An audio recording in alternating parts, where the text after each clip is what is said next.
आप सभी को नमस्कार। सुप्रभात बच्चों। हिंदी की कक्षा में आप सभी का स्वागत है। आज हम वसंत पाठ्य पुस्तक से प्रथम पाठ पढ़ेंगे जिसका नाम है ध्वनि।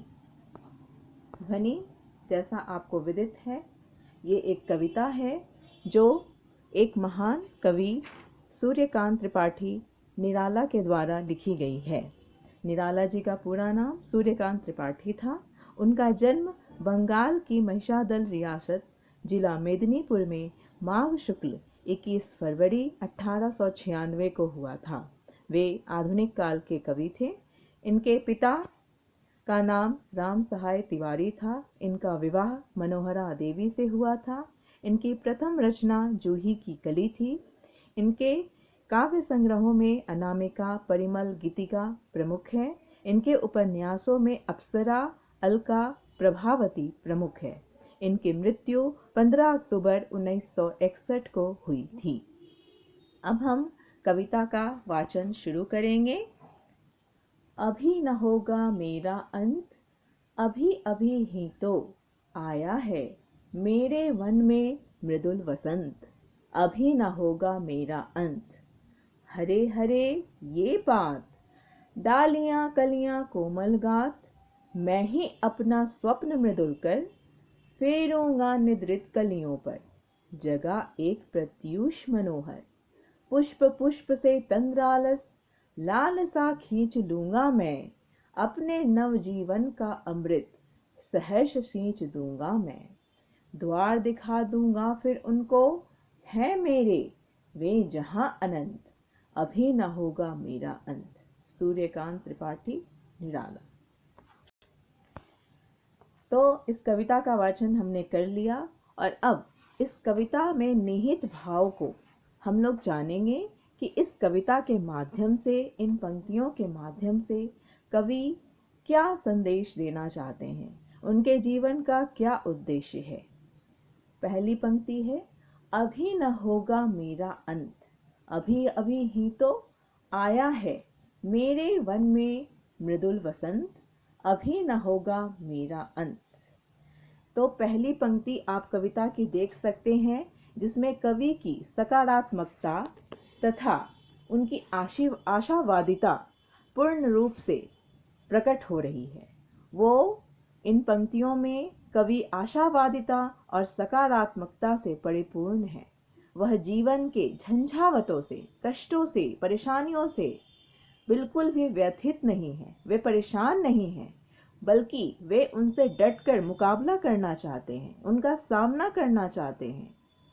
और वे इसका कारण भी बता रहे हैं कि आखिर उनके जीवन का अंत क्यों नहीं होगा। वे इसका कारण बताते हुए कहते हैं कि उनके जीवन में अभी अभी, तुरंत ही तो मृदुल वसंत यानी कोमल मनोहर वसंत ऋतु का आगमन हुआ है। जैसा कि आप सभी जानते हैं, वसंत ऋतु से आप सभी परिचित होंगे कि वसंत ऋतु में हर फूल पत्ते नवीन हो जाते हैं, उनमें एक नवजीवन आ जाता है। उसी प्रकार इस वसंत का रूपक लेते हुए कवि कह रहे हैं कि उनके जीवन का वसंत अभी अभी ही तो आया है, तो इतनी जल्दी उसका अंत कैसे हो जाएगा। तो वे कह रहे हैं कि अभी अभी उनके जीवन में वसंत आया है, यह समय उनके जीवन में आनंददायक है, उसका अंत अभी नहीं होने वाला है। जिस प्रकार वसंत के आगमन से पेड़ों में पत्तियां, नई डालियां, कलियां आदि आ जाती हैं, पेड़ों का स्वरूप नवीन हो जाता है, उसी प्रकार कवि के जीवन में वसंत के आने से जीवन नवीन हो चुका है। अगली 4 पंक्तियों में आप देख सकते हैं, हरे हरे ये पात, डालियां कलियां कोमल गात, मैं ही अपना स्वप्न मृदुल कर फेरूंगा निद्रित कलियों पर, जगा एक प्रत्यूष मनोहर। तो जहां प्रथम 4 पंक्तियों में कवि आशावादिता और सकारात्मकता से परिपूर्ण है, वे अपने जीवन के बारे में कह रहे हैं कि उनके जीवन का अंत अभी बिल्कुल नहीं हो सकता। क्यों नहीं हो सकता? क्योंकि उनके जीवन में अभी अभी कोमल वसंत का आगमन हुआ है, जिससे जिससे उनके अंदर एक नया उत्साह, एक नए उमंग का संचार हुआ है और इस कारण से उनका अंत नहीं होगा। अगली 4 पंक्तियों में वो कह रहे हैं कि आखिर वसंत के आगमन से उनके जीवन पर क्या प्रभाव पड़ा है। वसंत के आगमन ने उनके जीवन के अंत को तो रोक दिया है, लेकिन उस वसंत के आगमन ने उन्हें क्या नई दिशा दी है, क्या उन्हें नया उद्देश्य दिया है। पहली पंक्ति है, हरे हरे ये पात। जैसा कि आप सभी जानते हैं कि वसंत के आगमन से हर वृक्ष पर नए नवीन पत्ते आते हैं जो कि हरे हरे होते हैं। नई डालियां आती हैं, कलियां आती हैं और पौधों के शरीर भी कोमल हो जाते हैं, पेड़ों को नवजीवन मिल जाता है। और उसी प्रकार कवि को भी एक नवजीवन मिला है, एक नया शरीर मिला है। और कवि क्या उद्देश्य अपना बता रहे हैं कि वे अपना स्वप्न मृदुल कर, यानी नए स्वप्न से युक्त अपना कोमल हाथ फेरूंगा निद्रित कलियों पर, यानी जो आलस्य से भरे हुए युवा पीढ़ी है। यहाँ निद्रित कलियां किसको बता रही हैं, किसका प्रतीक है? आलस्य से भरी युवा पीढ़ी का, जो कि अभी भी जागृत अवस्था में नहीं है। तो वो अपने स्वप्नों से भरे हुए कोमल हाथ को इन आलस्य से भरी युवा पीढ़ी पर फेरेंगे और उन्हें एक नई सुबह की ओर ले जाएंगे। जगह एक प्रत्यूष मनोहर, यानी उनमें भी आशावादिता का संचार करेंगे, सकारात्मकता का संचार करेंगे, जो एक नई सुबह का निर्माण करेगा। पुष्प पुष्प से तंद्रालस लालसा खींच लूंगा मैं, अपने नवजीवन का अमृत शहर सींच दूंगा मैं। द्वार दिखा दूंगा फिर उनको, है जहां मेरे वे जहां अनंत, अभी न होगा मेरा अंत। इसमें कवि कहना चाह रहे हैं कि उनके जीवन में आशा एवं उत्साह का संचार इस वसंत के आगमन से तो हो चुका है, लेकिन इस वसंत रूपी उत्साह के द्वारा वह हर एक युवा पीढ़ी में, हर एक युवा में नए उत्साह का संचार करना चाहते हैं। पुष्प पुष्प से, यहाँ पुष्प पुष्प किसको प्रदर्शित कर रहा है, किसका प्रतीक है? तो हर एक युवा का। वो हर एक युवा से तंद्रालस, यानी नींद के कारण जो आलस्य उनमें आया है, जो और सोने की इच्छा उनमें है, जो कोई भी काम करने की इच्छा नहीं है उनमें, जो अकर्मण्यता उनमें आ गई है, जो एक तरह से निराशा उनके मन में आ गई है, वो अपने हाथों के द्वारा वो खींच लेना चाहते हैं। वो ये कहना चाहते हैं कि सोए हुए फूलों, यानी निराश लोगों के जीवन में जीने की कला वो सिखाना चाहते हैं।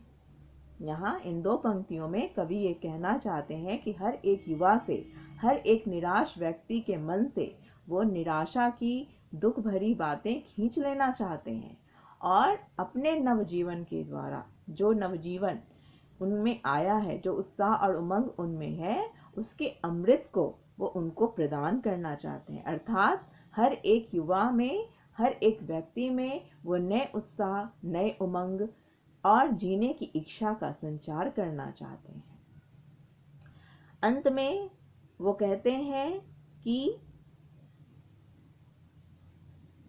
जीवन में विकास व प्रगति के जो भी रास्ते हैं, कवि उन पुष्पों को, उन निराश लोगों को, उस युवा पीढ़ी को दिखाएंगे, ताकि वे भी कवि के जीवन के समान महक उठें और कभी अभी ना होगा मेरा अंत। मतलब कि जब तक ये लक्ष्य की प्राप्ति कवि नहीं कर लेते, जब तक एक एक व्यक्ति के मन से निराशा की भावना को दूर नहीं कर देते, तब तक उनका अंत नहीं होगा। इस प्रकार कवि इस कविता में प्रत्येक वर्ग के, प्रत्येक व्यक्ति के मन में एक नए उत्साह, एक नए उमंग का संचार करना चाहते हैं। इस कविता का सार इस प्रकार है। प्रस्तुत कविता ध्वनि सूर्यकांत त्रिपाठी निराला जी के लिखित एक प्रसिद्ध कविता है। इस कविता में वसंत कलियों और पुष्प रूपी रूपक का प्रयोग करके नवयुवकों को रचनात्मक कार्यों के प्रति जागरूक करने का प्रयास किया गया है। कविता के आरंभ में कवि कहते हैं उनके जीवन का अंत अभी नहीं होगा, क्योंकि अभी अभी तो वसंत का आगमन उनके जीवन में हुआ है। वसंत का आगमन जहाँ प्रकृति में एक प्रकृति में एक नए उत्साह उमंग का संचार करता है। पेड़ों पौधों आदि पर सब पर उसका प्रभाव नजर आता है। नए हरे हरे पत्ते दिखाई देते हैं, नई कलियां दिखाई देती हैं, नई डालियां दिखाई देती हैं, पौधों के नए शरीर दिखाई देते हैं। उसी प्रकार इस वसंत ने कवि के मन में भी एक नई उत्साह, नए उमंग का संचार किया है। उन्हें जीने की इच्छा प्रदान की है और उन्हें एक स्पष्ट उद्देश्य भी दिया है। इस कविता के माध्यम से कवि कहना चाहते हैं कि अभी अभी तो जीवन के वसंत का आगमन हुआ है। वसंत का आगमन जहाँ पेड़ों पर अपना एक नया प्रभाव छोड़ रहा है, उनके शरीर पर भी एक नए प्रभाव की प्राप्ति हुई है। उनका जीवन नवीन उत्साह और उमंग से परिपूर्ण है। इस नवीन उत्साह के माध्यम से वे सोए हुए नवयुवकों को जगाना चाहते हैं। उनमें व्याप्त निराशा और आलस्य की भावना को दूर करना चाहते हैं। जिन पुष्प रूपी नवयुवक में आलस्य भरा है, कवि उन्हें जागृत कर नवीन जीवन का अमृत भर देंगे। नवयुवक जो दिग्भ्रमित हैं, जिन्हें कोई भी दिशा कहीं नहीं दिखाई दे रही, जिन्हें मार्गदर्शन का अभाव है, कवि उन्हें मार्ग दिखाना चाहते हैं। कवि का जीवन आशावाद व नवीन उत्साह से परिपूर्ण है, इसलिए कवि का अंत कभी नहीं होगा। पूरी कविता में आप स्पष्ट देख सकते हैं कि बहुत ही सरल और भावपूर्ण भाषा का प्रयोग किया गया है। प्रत्येक भाषा, प्रत्येक शब्द आपको अच्छे से समझ में आ रहा होगा। अब अभ्यास देखते हैं। पहला प्रश्न है, कवि का ऐसा विश्वास क्यों है कि उसका अंत अभी नहीं होगा? तो इसका उत्तर आप लिख सकते हैं कि कवि के जीवन में वसंत का आगमन अभी अभी हुआ है। वह जीवन में उत्साह व रचनात्मकता महसूस कर रहे हैं। वह समाज को उत्साहित करना चाहते हैं। उन नए पुष्पों को, उस नई युवा पीढ़ी को राह दिखाना चाहते हैं। अतः जब तक वे अपने उद्देश्यों को पूरा नहीं कर लेते, तब तक उनका अंत नहीं होगा। फूलों को अनंत तक विकसित करने के लिए कवि कौन कौन सा प्रयास करता है? तो इसका उत्तर आप लिख सकते हैं। कवि के जीवन में वसंत का आगमन हुआ है, इससे उनका जीवन आशा व ऊर्जा से परिपूर्ण है। अतः वह केवल अपने तक सीमित नहीं रहना चाहते, बल्कि वह नवयुवकों यानी नए पुष्पों को राह दिखाना चाहते हैं। नवयुवक अपने पथ पर भ्रमित हो चुके हैं। कवि नवयुवकों को जीवन की बोझिलता को दूर कर उन्हें नवजीवन रूपी अमृत का पान कराना चाहते हैं। उनका प्रथम प्रयास है कि वे अपने कोमल हाथ को उस युवा पीढ़ी के सिर पर फेरना चाहते हैं, अपना हाथ उनके सिर पर रखना चाहते हैं, उनका मार्गदर्शन करना चाहते हैं। उन्हें यह भावना देना चाहते हैं कि वह अकेले नहीं हैं, बल्कि कवि उनके साथ हैं। उनकी हर कष्ट को, उनकी हर विपत्ति को दूर करने के लिए वे प्रयासरत हैं और साथ ही वे उनका मार्गदर्शन भी करना चाहते हैं। तो फूलों को अनंत तक विकसित करने के लिए कवि दो प्रयास कर रहे हैं। सर्वप्रथम उनके सिर पर वो अपना हाथ रख रहे हैं, साथ ही उनका मार्गदर्शन कर रहे हैं। कवि पुष्पों की तंद्रा और आलस्य दूर हटाने के लिए क्या करना चाहते हैं? तो कवि पुष्पों की तंद्रा और आलस्य को दूर हटाने के लिए सर्वप्रथम उन्हें जागृत करना चाहते हैं। और वो जागृत कैसे करेंगे? तो अपने कोमल हाथों को उनके सिर पर फेरकर और साथ ही उनके अंदर आशावादिता और उत्साह का संचार करके उन्हें नई सुबह की ओर ले जाएंगे, जहां युवा पीढ़ी अपने लक्ष्यों को पहचान सके, अपने उद्देश्यों को पहचान सके और अपने आलस्य भरे जीवन से वह दूर हो जाए। अब है कविता से आगे, वसंत को ऋतुराज क्यों कहा जाता है? आपस में चर्चा कीजिए। वसंत ऋतु में आने वाले त्योहारों के विषय में जानकारी एकत्र कीजिए। किसी एक त्योहार पर निबंध लिखिए। ऋतु परिवर्तन का जीवन पर गहरा प्रभाव पड़ता है। इस कथन की पुष्टि आप किन किन बातों से कर सकते हैं, लिखिए। कविता की निम्नलिखित पंक्तियां बढ़कर बताइए, इनमें किस ऋतु का वर्णन है? फूटे हैं आमों में बौर, भौर वन वन टूटे हैं, होली मची ठौर ठौर, सभी बंधन छूटे हैं। तो ये सभी आप देखकर पता लगा सकते हैं होली आखिर किस ऋतु में आती है, ये सब आपको पता है। आप इसका उत्तर लिख लेंगे। स्वप्न भरे कोमल कोमल हाथों में अलसाई कलियों पर फेरते हुए कवि कलियों को प्रभात के आने का संदेश देता है, उन्हें जगाना चाहता है और खुशी खुशी अपने जीवन के अमृत से उन्हें सींचकर हरा भरा करना चाहता है। फूलों पौधों के लिए आप क्या क्या करना चाहेंगे? तो आप सभी बच्चे जो भी काम आप फूल पौधों के लिए, पर्यावरण के लिए करना चाहते हैं, आप स्पष्ट ढंग से लिखेंगे। कवि अपनी कविता में एक कल्पनाशील कार्य की बात कर रहा है। अनुमान कीजिए और लिखिए कि उसके बताए कार्यों का अन्य किन किन संदर्भों से संबंध जुड़ सकता है, जैसे नन्हे मुन्ने बालक को माँ जगा रही हो। तो जो कवि जो भी उद्देश्य इस कविता में प्रकट कर रहे हैं, आखिर उनके उद्देश्यों को आप अन्य किन किन क्षेत्रों में प्रयोग कर सकते हैं, अपने जीवन में कहाँ कहाँ उनका प्रयोग आप कर सकते हैं, ये आपको स्पष्ट रूप से इसमें लिखना है। भाषा की बात, हरे हरे पुष्प पुष्प में एक शब्द की एक ही अर्थ में पुनरावृत्ति हुई है। कविता के हरे हरे ये पात वाक्यांश में हरे हरे शब्द युग्म पत्तों के लिए विशेषण के रूप में प्रयुक्त हुए हैं। यहाँ पात शब्द बहुवचन में प्रयुक्त है।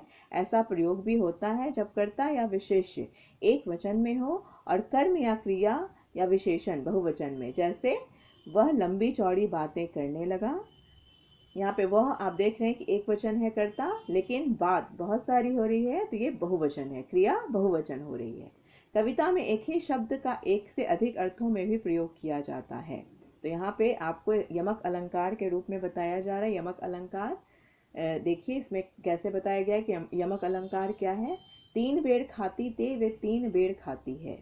तो यहाँ पे देखिए 3 बेर खाती है कहने का क्या अर्थ है कि वो 3 बार खाती है, और वे 3 बेर खाती है कहने का अर्थ कि वो 3 बेर के फलों को खाती है। लेकिन बेर जो शब्द है वो एक ही है, लेकिन अर्थ अलग अलग है। एक बेर का प्रयोग समय के लिए किया गया कि कितने बार वो खाती है, और एक बेर का प्रयोग फल के लिए किया गया, फल का नाम है।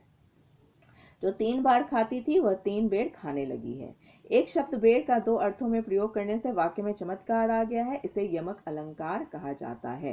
तो यमक अलंकार किसे कहते हैं? जब एक ही शब्द का एक से अधिक अर्थों में प्रयोग किया जाए, तो ये यमक अलंकार है। कभी कभी उच्चारण की समानता से शब्दों की पुनरावृत्ति का आभास होता है, जबकि दोनों 2 प्रकार के शब्द होते हैं, जैसे मन का और मन का, मन का मन का। तो कभी कभी ऐसी जो पुनरावृत्ति है उच्चारण में भी देखने को मिलती है। जैसे मन का क्या हुआ? मोती। मन का यानी आपके मन का, अपनी इच्छा के अनुसार, और ये मन का अर्थ क्या हुआ? मोती। मन का यानी मन की इच्छा के अनुसार, मन का यानी मोती। तो ये उच्चारण में भी आप देख सकते हैं कि कभी कभी उच्चारण एक जैसा लगता है लेकिन अर्थ अलग अलग होते हैं। ऐसे वाक्यों को एकत्र कीजिए जिनमें एक ही शब्द की पुनरावृत्ति हो। ऐसे प्रयोगों को ध्यान से देखिए और निम्नलिखित पुनरावृत्त शब्दों का वाक्य में प्रयोग कीजिए। बातों बातों में, रह रहकर, लाल लाल, सुबह सुबह, रातों रात, घड़ी घड़ी। तो ये जितने भी शब्द पुनरावृत्त शब्द आपको दिए गए हैं, आप प्लीज इनसे वाक्य बनाएंगे। कोमल गात मृदुल वसंत हरे हरे ये बात। यहाँ पे आपको विशेषण और विशेष्य के बारे में बताया जा रहा है कि जिस शब्द के माध्यम से संज्ञा या सर्वनाम की विशेषता बताई जाए उसे विशेषण कहते हैं। विशेषण क्या है? जो संज्ञा या सर्वनाम की विशेषता बताए। और ये विशेषण जिसकी विशेषता बताता है, यानी जिस संज्ञा सर्वनाम की विशेषता वो बताता है विशेषण, वह विशेष्य है। तो इस वाक्य में आप देख सकते हैं कि गात, वसंत और पात यहाँ विशेष्य है। जैसे कि गात के लिए कौन से विशेषण का प्रयोग किया गया है? कोमल। गात यहाँ विशेष्य है, कोमल विशेषण है। मृदुल वसंत, वसंत विशेष्य है, मृदुल विशेषण है। हरे हरे ये पात, तो पात विशेष्य है, हरे हरे विशेषण है। हिंदी विशेषणों के समानता 4 प्रकार माने गए हैं। तो आप विशेषण के विषय में भी लिख लेंगे। ये 4 भेद आपको विशेषण के बताए जा रहे हैं। सबसे पहला है गुणवाचक विशेषण, परिमाणवाचक विशेषण, संख्यावाचक विशेषण, सार्वनामिक विशेषण। धन्यवाद।